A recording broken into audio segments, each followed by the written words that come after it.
Red അലർട്ടിലെത്തിയ Idukki Ponmudi അണക്കെട്ട് തുറന്നു. അറ്റകുറ്റജോലികൾക്കായി Panniyar power house 3 മാസത്തേക്ക് അടച്ചതിനാൽ അധിക ജലം ഒഴുകിക്കളയുന്നതിന്റെ ഭാഗമായാണ് അണക്കെട്ട് തുറന്നത്. രണ്ടാമത്തെ ഷട്ടർ 10 സെന്റിമീറ്ററാണ് ഉയർത്തിയത്. ഒരു സെക്കൻഡിൽ 7500 ലിറ്റർ വെള്ളമാണ് പുറത്തേക്ക് ഒഴുകുന്നത്.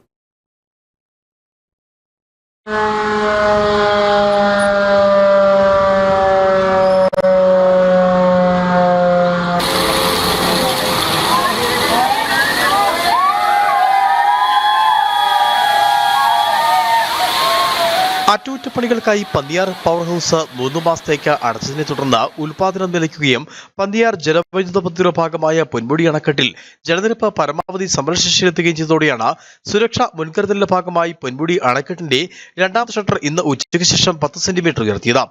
ഒരു സെക്കൻഡിൽ 7500 ലിറ്റർ വെള്ളമാണ് പുറത്തേക്ക് ഒഴുകുന്നത്. പവർ ഹൗസ് എല്ലാം 3 മാസത്തിൽ അറ്റകുറ്റപ്പണി നടക്കുന്നതിനാണ് നമ്മുടെ ഡാമിലെ വെള്ളം കൂടുന്നത്. അതുപോലെ തന്നെ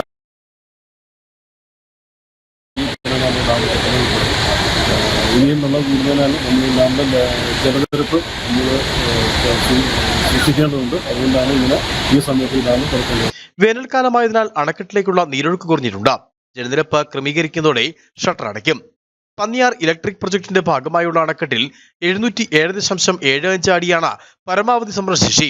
ഇപ്പോൾ 706.7 അടി വെള്ളമാണ് ഡാമിലുള്ളത്. 706.05 red alert. Idukki vision news, Adimali.